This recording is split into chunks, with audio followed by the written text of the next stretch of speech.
Bienvenidos al podcast de Psicología desde la azotea. Un espacio para entender mejor las cosas que nos pasan en la cabeza desde el confort de tus auriculares.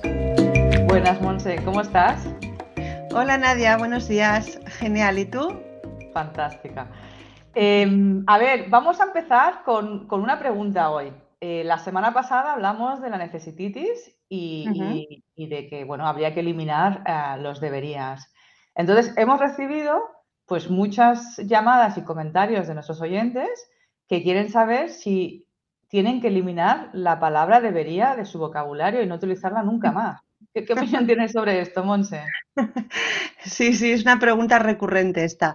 Pues no hace falta eliminar todos los deberías, solamente los deberías irracionales, que son los inútiles. Nos tenemos que quedar con esa idea, ¿eh? Irracional es inútil. El debería es irracional cuando es rígido, inflexible, inútil, absolutista y ni siquiera nos planteamos cambiarlo. Pero hay que puntualizar que hay otros debería que sí son adecuados, ¿eh? Como las advertencias, ¿verdad? Por ejemplo, Nadia, hace frío, ¿eh? Deberías abrigarte antes de salir. Sí. O bien los condicionales. Si quieres aprobar este examen, deberías estudiar. Sí. Es decir, hay deberías que son correctos o racionales porque son útiles. ¿Sí? Sí, no, tiene sentido. Bueno, eso es importante que lo aclaráramos porque cuando estás en proceso de cambio y estás en proceso de analizar todo lo que piensas, es importante entender pues si estás siguiendo el camino correcto, ¿no? En este caso, nuestros oyentes querían saber si nunca deben utilizar la palabra debería, ¿no? O sea, que gracias por la aclaración, Monse, yo creo que ha quedado explicado. Bueno, hoy vamos a hablar de otra creencia irracional o distorsión. Sí. Y otra inflamación de las creencias irracionales, que es la terribilitis. ¿Qué es, Monse? Cuando hablamos de terribilitis, ¿a qué nos estamos refiriendo? Bien, pues sería una derivada de la primera, de la que vimos la semana pasada, la necesititis, esa exigencia inflamada que queremos que se cumpla, ¿verdad? Vale, por lo tanto, partimos de ahí. ¿Qué pasa si no se cumple? Es decir, salimos o partimos de un debería, por ejemplo, mi pareja debería siempre comprenderme y apoyarme, que para eso es mi pareja. Es verdad. Y si eso no se cumple, lo que hay es una inferencia que surge como consecuencia de no haber satisfecho la exigencia. Y entonces, ahí es donde entra la terribilitis. Es un sí, entonces. ¿Sí? ¿Vale, Nadia? Si eso no ocurre, si mi pareja no siempre me apoya y yo lo vivo como una necesidad rígida, entonces, ¿cómo lo voy a experimentar? Sí, pues bueno, como una catástrofe, ¿no? O sea, empezarías a cuestionarte si te quiere de verdad, si no me he equivocado, si tiene sentido mantener la relación y bueno, lo tengo que etiquetar de terrible. Sí, exacto. Sí. Si mi exigencia no se cumple, es terrible. ¿Cómo no va a ser terrible tener una pareja que creo que pasa de mí? Entonces, la terribilitis es otro tipo de distorsión. Primero la necesititis, segundo la terribilitis. Y para definirla, diríamos que consiste en que consideramos terrible, o bueno, terrible es una forma de decirlo, pero Sí. catastrófico, horrible, malísimo, algo que en realidad no lo es. Entonces decimos que es otra itis, es una calificación inflamada. Estamos evaluando muy mal. Y en lugar de evaluar o de juzgar al otro o la vida o a nosotros mismos, mejor nos iría si aprendemos a evaluar cómo evaluamos. Sí. A ver, si creo que necesito pareja para que mi vida sea completa y resulta que el chico que me gusta no me hace caso o no la encuentro o que la relación se acaba, bueno, a mí eso me va a parecer muy terrible, ¿no? Terribilitis. Sí. Y además, fíjate que nos parece terrible y nos lo parece de una forma muy natural, porque como Sí, es verdad. partimos de la necesititis, si tienes una exigencia, una verdadera necesidad y no se cumple, naturalmente eso se convierte en algo terrible. Y además, esto es interesante, la terribilitis se instala tanto en el presente como en el futuro.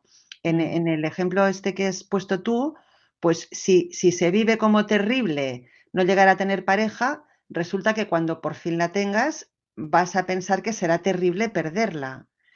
Y eso, de hecho, te impide disfrutarla, ¿eh? Porque estás viviendo la relación desde el miedo a que se acabe. Qué interesante, Monse. Mira, se me ocurre una pregunta.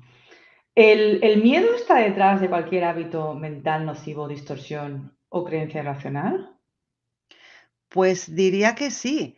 De hecho, el miedo es una emoción y como tal la experimentamos tanto en la mente como en el cuerpo, porque nos mantiene estresados en modo supervivencia y los sentimientos que puede desencadenar el miedo son muchos: angustia, desesperanza, vacío, tristeza, vulnerabilidad, carencia, celos también. Sí, Ujú. sí. Ujú. Entonces, si elimináramos el miedo, ¿no habría necesititis ni cerebritis? Pues claro, claro, sí, sí, sí, porque no habría exigencia. A mí me apetece mucho salir con ese chico, ¿te acuerdas que decíamos la semana pasada? Sí, sí. Pero si no tengo miedo a que no me diga nada o a caerle mal o a que esto suceda o no suceda, entonces ya no es una necesidad, ya es una preferencia. Mm, Y si no tengo miedo a no tener pareja, no me exigiré tenerla.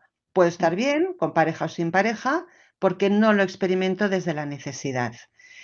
Y si no temo perderla, pues no me parecerá terrible que la relación finalice. Eso no significa que no me vaya a importar. Por supuesto que me importará perder la pareja. Me puedo sentir apenada, pero no destruida, ¿eh? No se trata de no tener emociones, sino de tenerlas sanas. A ver, es increíble que vivamos dominados por el miedo y que ni siquiera lo sepamos. Entonces, Monse, a ver, ¿el miedo qué es? ¿Es otra forma de terribilitis o terribilitis en sí? O sea, detrás del miedo, ¿qué se esconde? Cuando tienes miedo, si utilizas la palabra definición de miedo, es que no soportas que esto te pase, ¿no? O no quieres que Sí, esto te pase, ¿no? Algo por el estilo, ¿verdad, Monse? sí, sí, sí, sí, sí. Lo que pasa es que el miedo sería más global y aquí Mm, ahora igual tendríamos que diferenciar entre miedo y ansiedad, pero creo que no es sí, el episodio. El miedo sería más global porque nos afecta, cuando digo global quiero decir que involucra todos los planos de los que hablábamos en el episodio anterior: el mental, el cognitivo, el emocional, el conductual, etcétera. Por lo tanto, no estaría solamente circunscrito al plano cognitivo. ¿Bien? Si no, no mm. sé si te estoy contestando, Nadia. Sí, sí, sí, sí, sí, sí, sí, sí, sí, sí, ¿Bien? sí. Es No, que no. todo esto es inconsciente. Mira, los miedos dan lugar a la necesititis. Vale. O sea, a ver, vamos a ver. ¿Tú te acuerdas del bloque intacto que Sí, sí, comenta? sí, del bloque de mármol que hemos hablado en los episodios Bien, anteriores. Sí. nosotros nacemos sin miedo Mm, y a través de la cultura nos vamos adoctrinando en tener una serie de miedos que sí.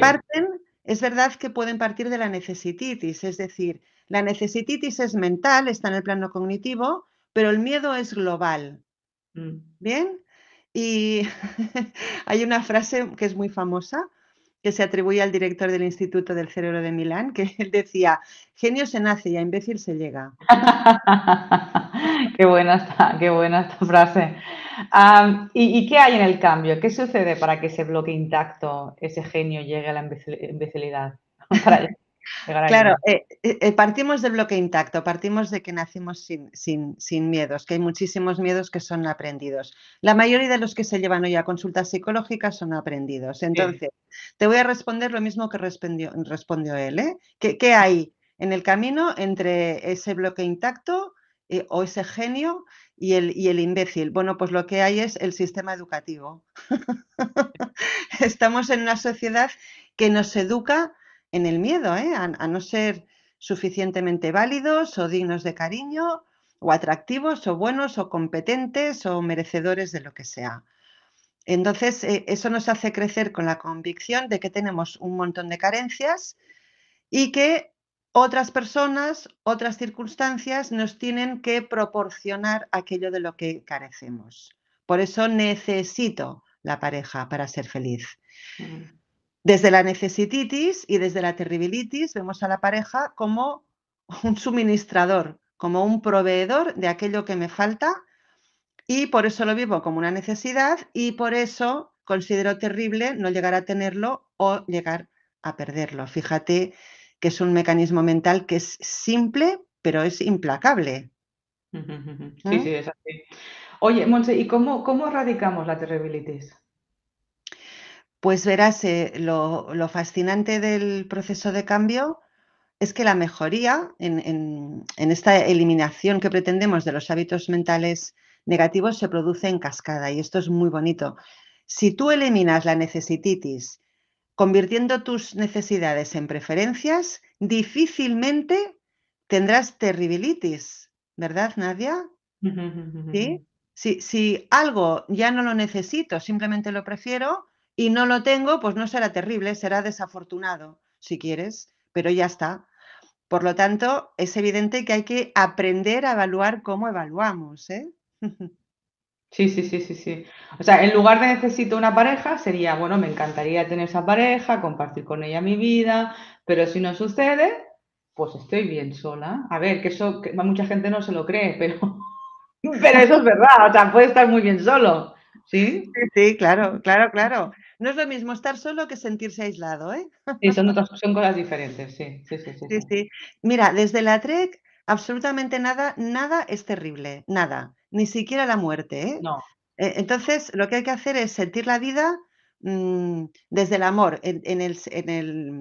queriendo decir que sería lo opuesto al miedo, ¿vale? Hay dos grandes emociones, el miedo y el amor, que luego pueden dar lugar a un montón de sentimientos.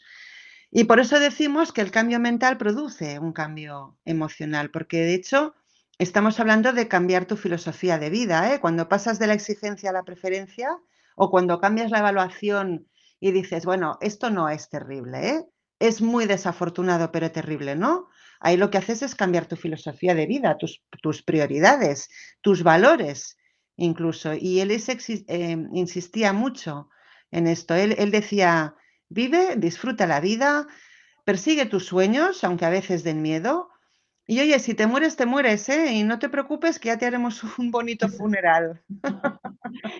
Siempre con sentido del humor, que es así como uno se tiene que tomar la Siempre. vida. Entonces, necesititis y terribilitis, ¿estas son distorsiones que son innatas, Monse? Uy, qué buenísima pregunta, Nadia. No, vamos a ver, no es que tengamos el gen de la irracionalidad, ¿eh? No es que sea innato. Pero si tenemos creencias irracionales como la necesititis y la terribilitis, claro, el miedo a las consecuencias de que nuestras exigencias no se cumplan nos mantendrá estresados. Y entonces, ahora sí, aquí sí que entramos en la genética. El estrés es un mecanismo de adaptación que es innato. Y cuando la gente que lo produce es un estímulo real, pues, por ejemplo, vas conduciendo y de repente se te cruza un coche en la carretera. Pues una vez has dado el volantazo y ha pasado el peligro, tú ya te relajas y tu cuerpo recupera el equilibrio. Ha sido un estrés puntual, ¿sí? Que Sí. está bien que esté ahí porque te ha servido para salvarte la vida, de hecho. Mm. Ahora bien, si lo que nos estresa es una idea obsesiva de que mi pareja ya no me quiere porque no siempre me expresa su cariño como yo necesito que lo haga, como creo que debería hacerlo, y a partir de aquí voy generando una cascada de pensamientos en torno a ese tema que puede ser constante, esos pensamientos me van a mantener en un estado de estrés que ahora ya se ha convertido en ansiedad.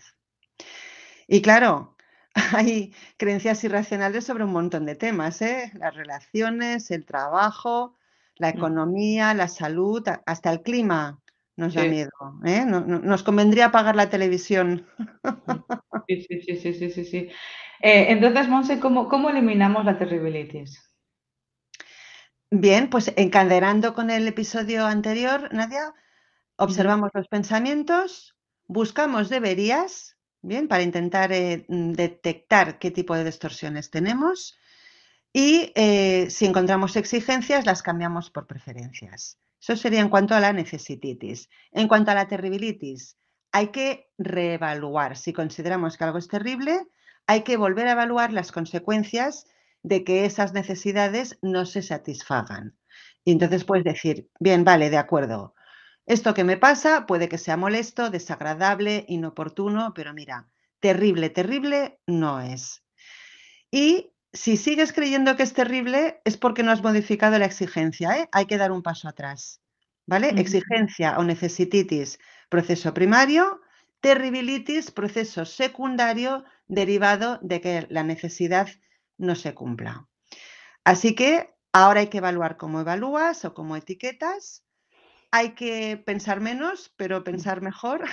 Sí, sí, sí, es la calidad del pensamiento, no la cantidad, ¿no? O sea, Eso es, eso es. Y a eso es a lo que le llamamos usar la mente. Cuando decimos que tenemos que usar la mente y no ser su esclavo, pues estamos hablando de esto, de la metacognición, de hacer sí. análisis de lo que pensamos.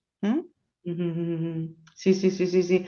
A ver, yo, por ejemplo, en mi caso personal, yo tenía exigencias, ¿no? Y bueno, como todos, claro, y las localicé los deberías y bueno, y ahí pues también es lo que acabas de decir, ¿no? Ahí puedes también luego ver la terribilitis. Pero, por ejemplo, yo tenía muchas tenía exigencias en casi todas las áreas de mi vida, pero una que quizá era muy, muy marcada era en el trabajo, ¿no? Por ejemplo, yo decía, bueno, tengo una presentación, necesito hacer esta presentación lo mejor posible, porque es que si no lo hago, se van a pensar que soy idiota y no soy buena, ¿no? Y si soy idiota, lo voy a pasar fatal, ¿no? Pues un poco era esto y al final sí que es verdad que si detectaba esa necesidad y decías, bueno, yo voy a hacer la presentación lo mejor posible, ¿no? Y si no la hago bien, pues ya aprenderé la próxima vez. Y ya ibas a esas presentaciones con más calma y te salían bien, ¿no? Porque ya estabas como más relajado, ¿no? Como no había una necesidad imperiosa de hacerlo bien, sino que había el deseo de hacerlo bien, pues te salía bien. Sí, sí, sí, sí. Mira, además has puesto un ejemplo magnífico, Nadia, porque has desarrollado, o sea, has introducido las inferencias o las distorsiones que veremos en los próximos episodios que tienen que ver, es que esto es un proceso en cadena, ¿eh? Hay una necesititis, una exigencia que si no se cumple es terrible y que luego tiene otras consecuencias que van a ser la frustración y la autocondenación, ¿vale? Tengo que demostrar que soy buena, ¿bien?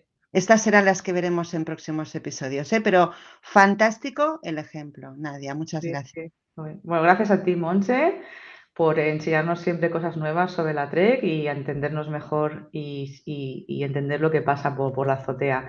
Y gracias a nuestros oyentes y hasta la semana que viene con más temas interesantes. Un saludo a todo el mundo, Nadia, y un besito. Un beso, Montse, chao. Chao, chao.